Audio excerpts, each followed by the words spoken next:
이혼과 불륜에 대한 실화 말씀드리고 법적 쟁점과 세상의 별별 일들 말씀드리는 은밀한 사생활 지금 시작합니다. 저는 변호사 박기태입니다.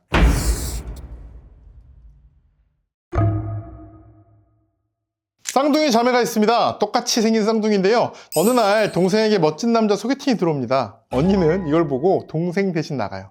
동생이 너무 간곡하게 부탁해서 내가 나왔어요. 이렇게 얘기하고 남자와 만나서 결혼까지 꼴이 나게 됩니다.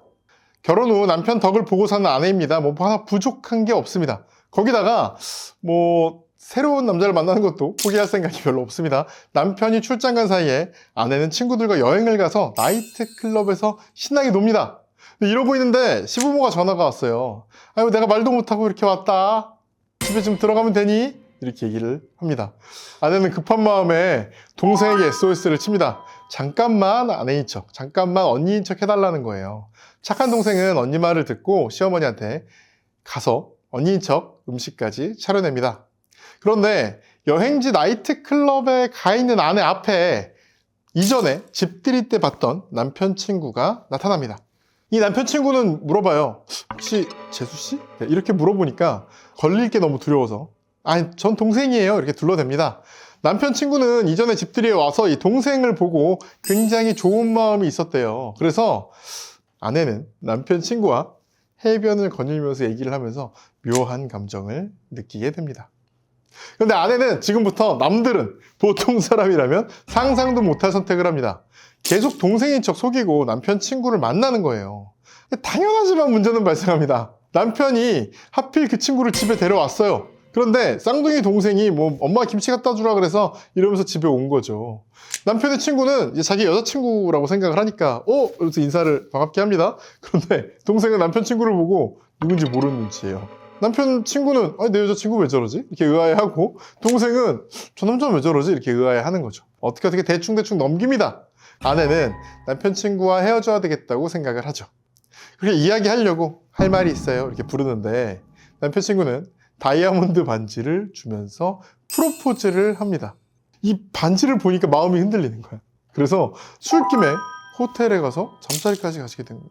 상상도 안 됩니다. 남편 친구는 이제 결혼할 사람이라고 생각을 한 거죠. 그래서 남편이 있는 술자리에 아내를 데려갑니다. 여기서 아내는 동생인 척하면서 슬쩍 넘어갔는데요. 이번엔 진짜 걸릴 뻔해요. 자기가 이제 제발 저려서 이제 급한 마음에 헤어지자 통보를 하고 집으로 가버립니다. 이렇게 정리를 하면 된다 이렇게 생각을 한 거죠. 그런데 이 친구가 그대로 있을 리가 없잖아요. 그러니까 답답한 마음에 동생 집 앞에 가는 거죠. 동생 집 앞에 가서 문 열어줘. 나 사랑해. 너 나랑 같이 호텔도 갔잖아. 이런 얘기를 합니다. 동생 입장에서 어때요? 이해가 안 되는 거예요. 그럼 어떻게 하겠습니까? 동생 입장에서? 당연히 형부한테 전화하죠. 아내는 어떡하지 하면서 따라가는 거죠. 이렇게 4명이 만나게 되고요. 이 자리에서 사실이 밝혀집니다. 그동안 알콩달콩 주고받았던 문자 번호가 동생 번호가 아니라 아내 전화번호라는 게 드러난 거죠. 현실에서 이런 일들이 있을 리가 없잖아요. 라고 생각하지만 의외로 있는 일입니다.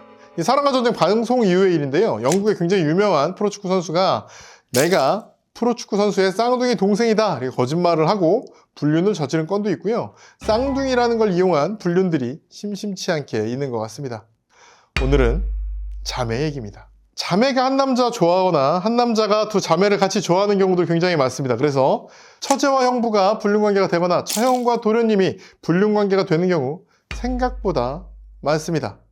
역사와 문화들을 살펴보면 고려시대에는 자매를 한 번에 결혼하는 문화도 있었죠. 양반집이나 왕족 같은 경우는 자매를 데려갈 때 한 큐에 다 들어간 그런 문화도 있었고, 남녀를 뒤집어서 보면 형사취수, 그러니까 형의 아내가 죽으면 이제 동생이 그 형수와 결혼하는 이런 문화도 있었죠. 사실은 유목민족들에게는 굉장히 일반적으로 있어요. 이스라엘도 마찬가지고 몽골도 마찬가지고 고구려, 우리나라도 그런 문화가 있었고요. 뭐냐면 유목민 같은 경우는 여성의 가치가 되게 높아요. 아이를 낳는다는 게 굉장히 큰 노동력 생산이잖아요. 만약에 이 남자가 죽었다고 해서 이 여자가 재혼을 하게 된다거나 이러면 단지 현재 가진 아이뿐이 아니라 앞으로 아이를 가질 수 있는 능력까지 다른 공동체에 줘버리는 거예요. 그렇기 때문에 이 공동체를 계속 유지하기 위해서 동생이 결혼을 하는 그런 문화로 보는 면이 더 크긴 합니다. 그러면 여기서 문제. 형부와 처제 가능할까요?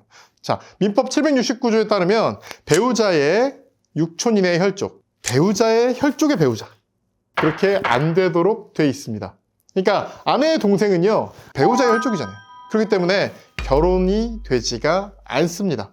설령 사별해도 마찬가지예요. 민법 775조 보면 인척관계는 이혼했을 때 이제 종료가 되고, 사망의 경우에는 생존한 배우자가 재혼한 때 종료하지, 재혼을 안 하면 이 배우자 관계는 그대로 유지가 돼 있는 겁니다. 그런데 보면 배우자의 사촌이나 혈족뿐이 아니라 그랬던 자라도 혼인할 수 없다고 돼 있어요. 무슨 말이냐면, 설령 이 남편이 다른 사람이랑 재혼을 한번 해가지고 이 사별한 아내와 관계가 끊겼다고 하더라도 이 처제는 옛날에 배우자의 인척이었던 자였기 때문에 다시 혼인할 수가 없는 겁니다. 그래서 만약에 혼인을 했다 이러면은 지금 무효는 아니고요, 취소 사유가 됩니다. 근데 지금 약간 똑똑하신 분들은 이거 여기까지 듣고 좀 이상한 생각을 가질 거예요. 아니, 혼인이 안 된다면서 뭔 혼인을 취소해? 이런 생각 하실 수 있죠. 이게 문제가 뭐냐면, 처제랑 남자가 혼인신고를 같이 냈어요. 이러면 이거는 수리 거부하는 게 거의 불가능해요. 확인이 안 돼요. 담당 공무원이 이 혼인신고서를 받고 이 사람의 사돈의 팔촌까지 다 조사하지 못해요. 그렇기 때문에 혼인신고서를 받았어. 근데 남자가 중혼이 아닌 건 확인이 됐어. 여자도 중혼이 아닌 게 확인이 됐어. 그 두 사람 보면 가족관계 등록부엔 서로 나오지 않아. 혈족은 사실 확인이 어느 정도 되는데 혈족이 아니기 때문에 이건 혼인을 그냥 받아줘요. 그래서 되게 많은 경우에 이게 원칙적으로는 혼인이 안 되는 건데 그냥 혼인신고를 받아줘서 혼인이 돼버리는 거죠. 그렇지만 이거는 취소할 수 있는 사유가 되는 거죠. 여기서 또 하나 쟁점이 있는데요. 두 사람이 살다가 아이가 생긴 경우는 어떻게 될까요? 이 경우에는 유효한 혼인이 됩니다. 민법 제820조에 따라서 취소권이 없어집니다. 그 당사자 간에 혼인 중 포태한 경우, 임신한 경우죠. 이 경우에는 취소를 청구할 수 없다. 이렇게 보기 때문이죠. 결과적으로는 형부 처제 관계가 유효한 혼인처럼 되는 경우들이 있습니다. 네, 오늘 머리가 많이 아프시던데 오늘 머리가 많이 아프실 거고, 사실 원래 뭐 스토리 자체야 뭐 이게 이혼을 하는 게 맞는지 아닌지를 물어보는 게 별로 의미는 없을 것 같습니다. 하지만 저희가 늘 해왔던 거니까 여러분의 의견은 어떠신지, 그러니까 쌍둥이 동생인 척 남편의 친구를 만나왔던 여자와 이혼을 하는 것이 좋으냐 아니냐, 배심원들의 의견을 댓글로 남겨주세요.